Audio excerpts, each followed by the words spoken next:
If you are aware that you've been having an emotionally bad period of time, what you are saying without even realizing it is, I've been practicing the vibration of the problem so intensely that I am oblivious, I am blind to, and most important, I'm out of reach of the solution. That's what it means. You cannot find a solution when you're knee deep, hip deep, eyeball deep in the problem. You just can't. You've got to find some way of putting some distance between you and the problem. And we're talking about a vibrational difference, but you've got to find a way to do it. Maybe it means walk away from it. Maybe it means change the channel. Maybe it means listen to some music. Maybe it means go get a massage.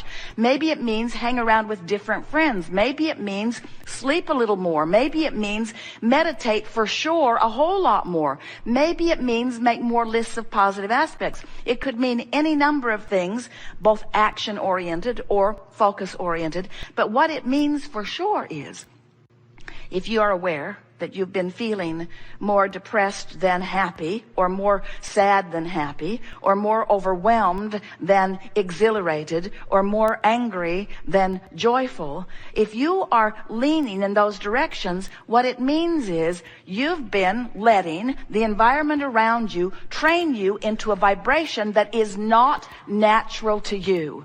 And that's the thing that we so want you to hear. It's not natural to you. It's good for you to feel good, and it's natural for you to feel good. This is what you had planned. You said, I'll take a part of this energy that is me into a physical body, and I will explore an environment that will cause an inspiration of improvement. And when that inspiration flows forth from me as a result of my exploration of contrast, I will train myself into vibrational alignment with that furthest reaching aspect of me. You see, when you launch a rocket of desire, the source within you rides that rocket and becomes the vibrational equivalent of what you have asked for. Do you get that? Do you understand that you are source energy, even though you are here in this physical body? Do you accept that there are two vibrational aspects of you? You're awfully quiet. Do you accept that? Do you understand that there is a vibrational aspect of you that you can feel your relationship with? Do you understand what your emotions are? Did you hear what we said, and does it resonate with you to some degree? Don't you know that when life gets better and better and better, it's always because you're forward looking? And by forward looking, we mean looking in the direction of that vibration that is emanated from you. You see, here's the thing that we know as vibrational beings that most of our physical human friends don't get at all. You're so involved in the translation of vibration, and you do a magnificent job of it through your vision, through your ears, through your nose, through your fingertips, through your tongue. You're translating vibration to such an emphatic, precise degree that you've got this reality now that you're really hung up on. You're so hung up on the reality that exists that you're all but ignoring the vibrational reality that is the precursor to everything that is to come in terms of manifestation, but it is the evidence of everything that is in terms of your evolution. This vibrational reality that you have been creating long before you got into this body and contributing to ever since, this is the vibrational reality that equals who we all are as non-physical beings. And it is the larger part of who you are. So when you focus upon the money in your bank account today, while we get it that the realists want you to do that, that those people who are objectively exploring the content of your physical reality, they want you to say, look, this is what is, and we want to say to you in a way that you will never forget it, no, that is what was. Because what is over here in this vortex. What is the vibration of who you really are. And if you don't figure out how to become right now, in this moment, a better vibrational match to what is, you can't be joyful. You can't be hanging around in what was. And you say, Abraham, how can you call? I just looked online. I'm looking at my current bank balance, and you're telling me it's not current?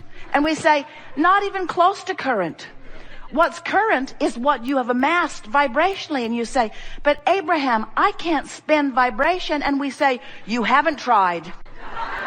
You haven't even begun to try. You are not cashing in your vibrational currency. You're not. You're hanging around, most of you, over here outside the vortex where everything that you want and everything that you've become is. You're hanging around outside the vortex and complaining about what is. And we say, it's old news. Let it go. Let it go. Because you know, when you had that gut-wrenching realization that you didn't have enough money, you put more financial currency into your vibrational reality. You did. And if we can convince you today of the reality of this vibrational reality and of the real-timeness of this vibrational reality and of the present tenseness of this vibrational reality, and we can convince you in some small part to make a decision that you want to find a new addiction. You want to find a new addiction to the good feeling emotions that you only ever find when you're focused in your vortex or looking in the direction of it. If we can convince you of the validity and the existence and the reality, the real-time reality, the furthest, most reaching reality of who you have become, and you are willing to not need to defend what is because it's old news anyway, what you're going to discover as you begin to hang around more in this vibrational sphere, fully connected with the wholeness of who you are, you will be able to look at reality as it now exists, feeling only love and appreciation for it, because it was the other side of the wave that equaled this, which is who you are, you see.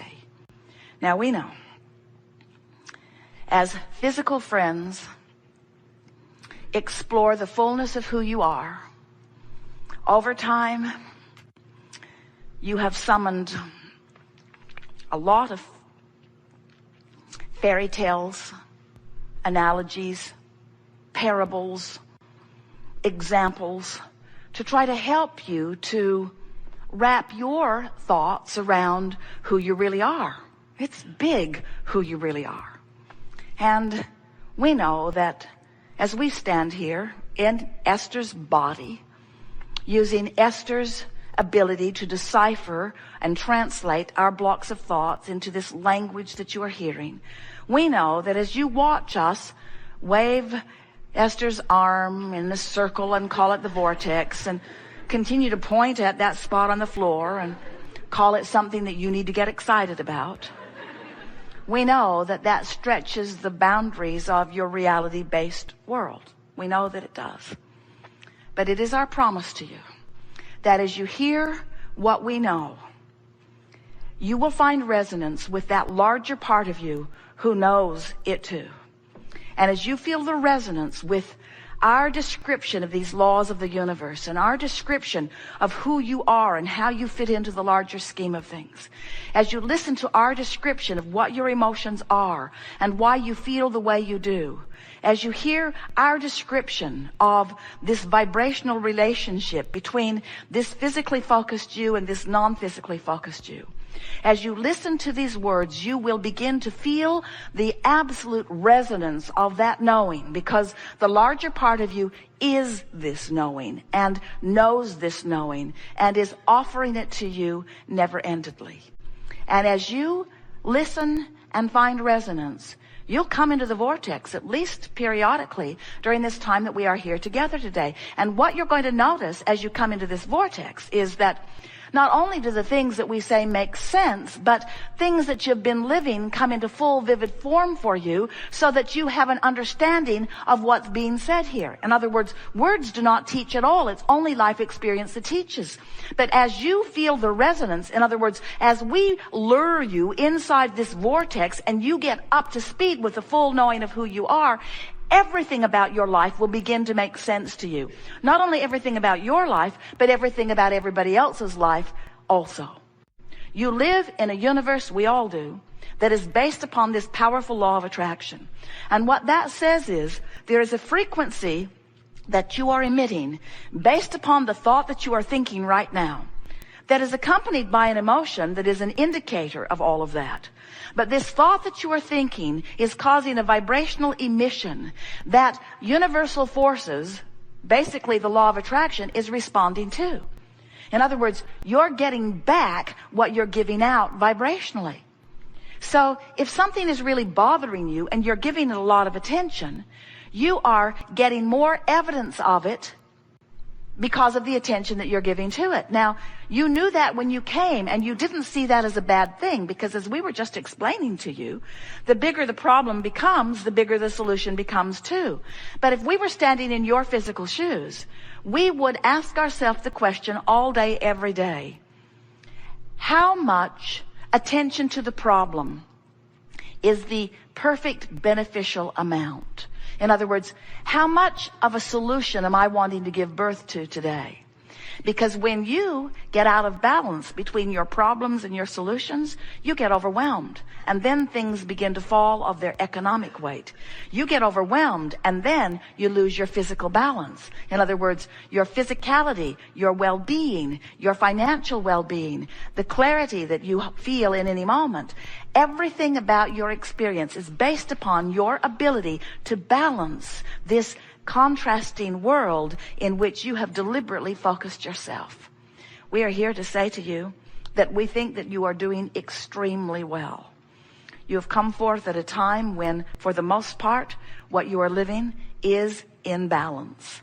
But we know you to be, as a result of your assembling here with us today, those who are fine-tuning your experience, those who want to be deliberate creators, those who are no longer willing to just observe what's going on around and create by default. We can feel that you want to direct your thoughts, and we know that sometimes you get frustrated because it feels like in an avalanche of a negative thought, it's hard for you to find a thought that takes you into the vortex. We just want you to know that it's not only possible, it's probable. It's who you are. You were born to direct your thoughts by paying attention to the way you feel. So, we'll talk about it all day here today. It's our expectation that you will find yourself in the vortex over and over and over again. It's also our expectation that as a result of this conversation that we experience together here today, that we will undoubtedly take thought to places that it has not been before. And it is also our expectation that large numbers of you will find resonance with that new thought, and you will experience the deliciousness of what we are calling real-time living. In other words, part of a conversation that gives birth to a new thought that you are in the moment already up to speed with. When you're up to speed with the new thought, you are riding the crest of the wave in the process of creating, just like you knew you would when you made the decision to come into this physical body to begin with.